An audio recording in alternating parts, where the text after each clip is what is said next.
fi mu daanelee dafa am solo. jaajëf waay. environnement wu équipe. c'est la clé. mais non fi muy wax nii. man souvent man sama xel ci foofu lay dem. environnement bi ñan ñoo war a jege équipe bi. ñan ñoo fa war a nekk ñan ñooy wa kii mais du ku nekk. en tout cas fédération bi am na ñu ñemee photo wu nag ci fi. non mais c'est que photo yooyu dañ koy jël teg ko fee. photo yooyu. ay affaire di bëgg a photo ak Sadio Mané kii ay nangam. yooyu dañ koy teg fa xam nga lan la. dañuy dem ci haut niveau y a du sérieux dañuy dem pour xam nga lan la pour objectif bi mooy lan gagner la CAN. mais CAN bi doo ko gagner ay nii. doo ko fooyee. dafa am nooy demee ci CAN bi. coupe du monde tamit. dégg nga waaye yow c'est le sommet. da nga fay dem boo xam ne tamit ñu xam ne que yow dem nañu. mais man je pense que ak ñoom équipe fédérale bi bu bees bi. gis nga li jàll. jàngat nañ ci bu baax. c'est ça.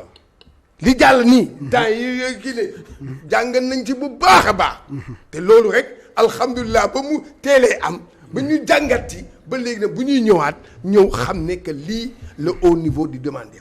mais man lii ci tirage bi. du ma ci wax lu bari xam nga tax c'est que man peut-être Amara dimbale ma wala Pape Lamy wala Mbaye Diagne. mais man sama question man benn question laa am man ban équipe mooy jouer coupe du monde boobu. yeggaguñ fa ne daa sori. loolu laay wax xam nga ñun ñu ngi wax ni France oui France nii France nangam nii nangam mais ñun ñii parce que ñun dañu am benn équipe boo xam ne c'est équipe bu dosé la. dañ ko dosé. dafa am ay mag ak ay xale. comprendre ay trentenaire la ak ay xale. ñoo ci am dëgg la xale yi am nañu expérience. dégg nga mag yi bon léegi nag ñu ngi dem. coupe CAN bii. man dama jàpp ne ci CAN bii ñuy dem nii. dina leeral yu bari baromètre quoi. voilà CAN bi dina régler yu bari yoo xam ne dinañu xam nag dinañu xam ñan ñoo war a dem ca coupe du monde ba daje ak France ak Norvège. ok. pour ne pas xam nga. merci rapidement. waaw rapidement xam nga Pape Lamy wax na ko Mbaye wax na ko xam nga ñun suñu équipe dafa am maanaam ce qu'on appelle la maturité de l'âge. la maturité de l'âge de l'équipe au niveau international. mën naa ni boo xoolee France amu ko. Norvège amu ko. équipe Allemagne amuñu ko. parce que quand tu as une équipe boo xam ni ñii def nañ ñaari coupe d'Afrique ñaari coupe du monde. xoolal yenn équipe yi defuñu ko. te ñooñu ko def. pour li wax c'est qui est important. ñu ko def. épine dorsale bi mi ngi fi. kii mi ngi fi. Kalidou de Gaulle bi Mendy. Kalidou Gana Sadio. mooy ossature bi rek. nga jël wax na ko Ismaïla Sarr. ça mine de rien il a fait. deux coupes du monde deux coupes d'Afrique. nga jël ci comment ça s'appelle Pape Gueye. deux coupes d'Afrique. bii mooy doon deuxième coupe d'Afrique. et une coupe du monde. donc c'est-à-dire que. troisième sax quelque part. boo xoolee maturité de l'âge d'une équipe au niveau international mi ngi fi maintenant li di wax.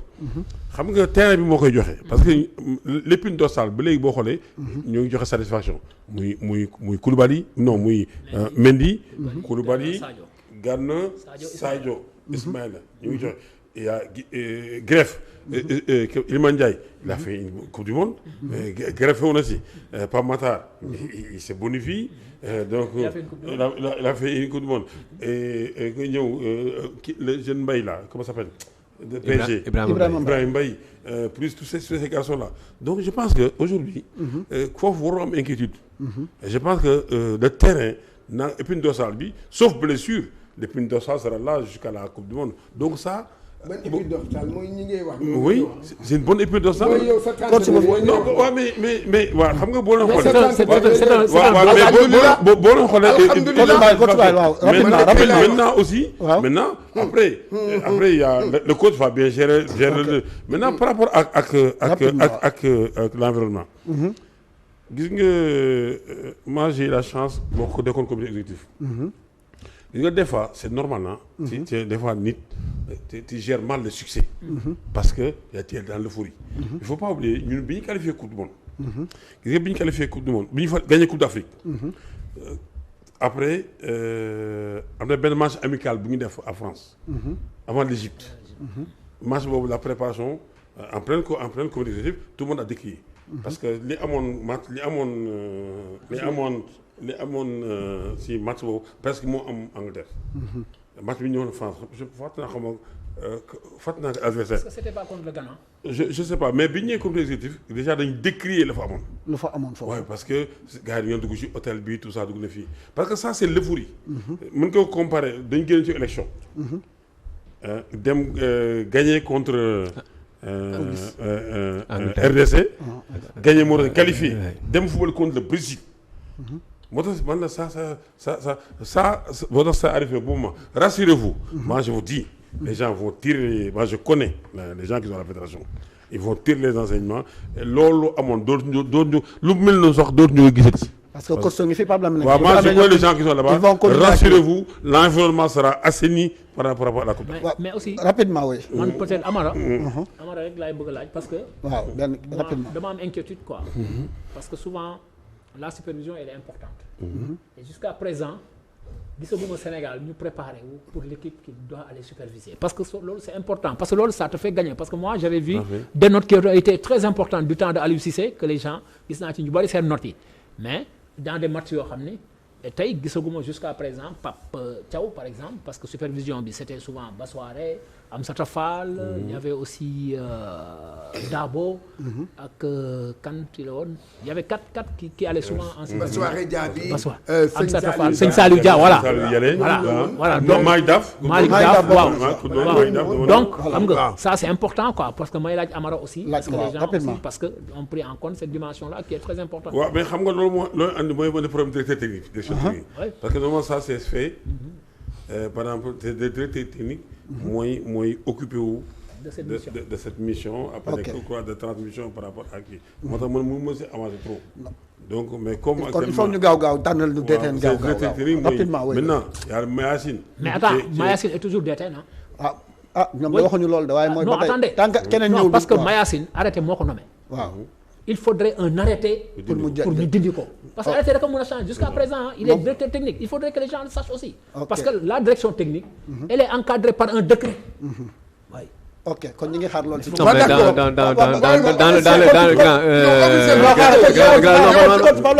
grand man 15 secondes grand Mbaye waaw dans les faits waaw il n'est plus directeur technique. waaw mais man c'est-à-dire que non attends même ma terminer rek dans les faits il n'est plus directeur technique parce qu'il y a eu une réunion du comité exécutif qui a pouvoir à nommer et à démettre après Mayacine n'est plus directeur technique.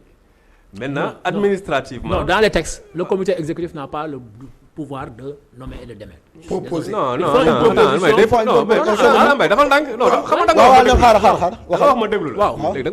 d'accord. Le comité exécutif a les prérogatives de nommer un directeur technique après soumettre sa proposition au tutelle pour qu'on l'entérine avec un arrêté. C'est ça ou pas? Non, da ngay déglu rek. Non, parce que il y a un jeu de mots. non, rapidement, il ne me reste pas assez de temps. Il ne me reste pas assez de temps. On n'est pas des machos. Non, je ne parle pas. Non. da ngay déglu grand. xam nga y a un appel. waaw ok waxal. waaw léegi rapidement waaw. fekkee ci métier bi. waaw. on n'est pas des incultes. non on dit pas ça. dañuy gëstu lu ñuy wax. Pape Lamine ci micro bi ci micro bi. parce que ci télé la ñuy waxee. waaw mais. damay déglu. waaw ok après tu reprends la parole. waaw ci micro bi. rapidement il ne me reste que 8 minutes.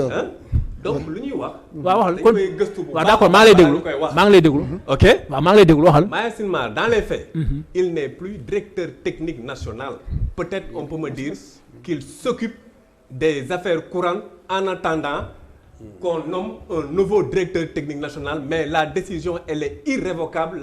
Le comité exécutif de la Fédération sénégalaise de football ne voit plus Mayacine Mar comme directeur technique national. Ok, léegi tontu une minute. Maintenant, est-ce qu'il y a une note?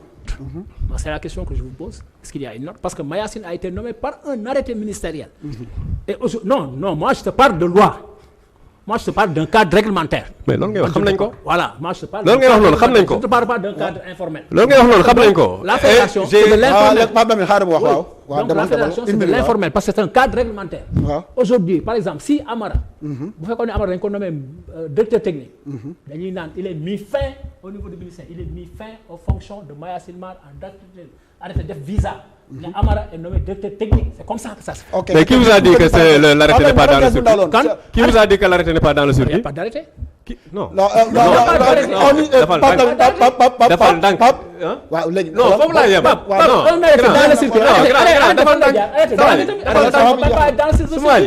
defal ndànk. temps bi jeex na voilà. mais ce qui est constant. on apprend. ce qui est constant mooy Mayacine Mar n'est plus directeur technique national.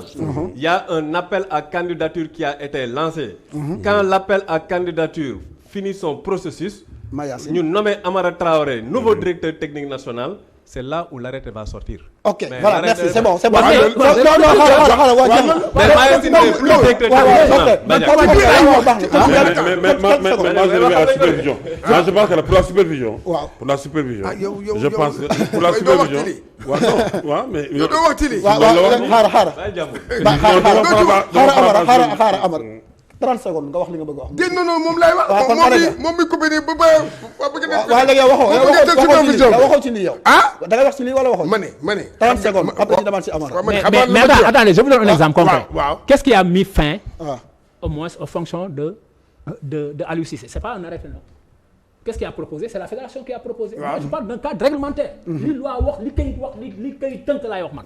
dans une administration. voilà mais balaa kayit. vous pensez que les fédéraux qui sont là vous pensez que les fédéraux qui sont là vous êtes beaucoup plus outillés que ces fédéraux qui sont là. non jusqu'à faire un amalgame.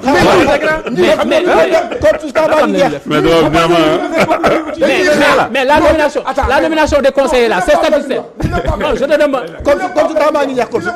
loolu la de gis nga ñoom. Cher je ne suis pas d'accord tout ce qui n'est pas statutaire.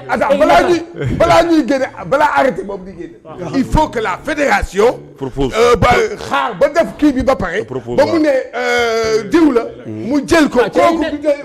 mais ci lañu laissé à sa mission. waaw loolu la. waaw ok merci beaucoup mais nag dem na yoon. merci. voilà léegi yow. moi je pense c'est un dossier. 30 secondes. ok c'est un dossier où la fédération et le ministère travaillent en parfaite harmonie. Il y a pas de voilà. loolu lañ ko wax léegi. voilà ça il travaille. Il y a jamais eu de dans l'histoire du Sénégal. Depuis la fédération a proposé et souvent le ministre a entériné. moom mooy c'est ça. Même Amsatou Fall allez voir les archives quand Amsatou a assuré l'intérim. Quand on a nommé Mayacine on a mis fin aux fonctions de Amsatou en tant qu'intérimaire. Maintenant. Moi je parle de ce qui est statutaire. Maintenant par rapport à la supervision. Comme question me posée, je pense que la fédération va s'organiser parce que mënoo dem CAN sans supervision. C'est pas ça c'est-à-dire c'est comme da nga dem te mooy bët quoi. voilà 30 secondes nga tontu lu ci question bi parce que ñi ngi dem ci CAN boo xamante ne waa Maroc ñoom seen doole nañ ci def parce que nee nañ 10 ans nañ liggéey pour gagner li nga xamante ne moom mooy CAN bi mais Sénégal malheureusement ba tey ñu ngi ci tirage au sort bi est-ce que tirage bi narta nekk benn genre piège ci équipe nationale bu Sénégal parce que dañoo concentré de trop ci tirage au sort bi da nga gis joueurs yi di génn ñoom Lamine Camara Moussa Niakhaté ku nekk di wax France nangam alors que il y a une compétition majeure bi nga xamante ne moom moo nekk sunu kanam d'abord ban effectif ngay xaar puisque Pape Thiaw day dem dévoiler listam le 11 ban effectif ngay xaar lan nañ ci war a taxawee rapidement puisque am nga expérience bi. waaw l'effectif bi ñu xaar ça du éloigné trop li ñu gis match je parle sous contrôle de Pape Lamine. Ils ont l'habitude de donner même la liste avant que le sélectionneur di ko génne. waaw du sore liste bi ñu gis du sore trop par rapport ak li ñu gis ci comment ça s'appelle d'autres là. match Brésil comment ça s'appelle RDC. Brésil Mauritanie ak Kenya. du sore damay wax toujours ci liste nga liste. surtout que cette fois am nañu 27. am na entre sélection day am ay certitude. dafa am maanaam ay 20 wala 22 yoo xam ni. kii moom moo ko moom. mais am na 27 ans 5 yoo xam ni. man damay am préférence yow da ngay am préférence par Lamine kii débat yi foofu lay nekk mais il y a des ce qu'on appelle les sûrs. les certitudes et les incertitudes. Donc voilà am na ay maintenant par contre par rapport au tirage je pense pas que le tirage là comme bon c'est une bonne question ça va influer sur la concentration et l'objectif de la Coupe d'Afrique maintenant le Maroc duñu def benn cadeau c'est-à-dire que gis nga bu ñu wàccee ñun. parce que c'est l'équipe à battre ñun. gis nga bu ñu wàccee en terre marocaine. gis nga tous les détails c'est-à-dire que ils feront tout. c'est-à-dire pour andi ay galgal fii yu sew sewaan xam nga ñoom dañuy ay si yooyu pour gagner compétition quoi. ñuy si yooyu nag.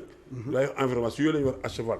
ok yoo xam duñu leen may dara anticiper ci yooyu. parce que commencé nañ ko ci boo xoolee am na benn règle bu ñu génnee que boo waree football yi tu pars la veille tu pars le matin du match. des trucs comme ça quoi. si yooyu lañ lay rey ba nga xam ni maintenant je pense que ñun dañu am matukaay ba anticiper si yooyu quoi. voilà donc bëggoon nañ gën a développer mais malheureusement temps bi moom moo ñu xoj léegi nag dañuy jaajëfal bu baax Amara vraiment jàng nañ ci lu bari mais également Mbaye Jacques suñu professeur Pape Lamine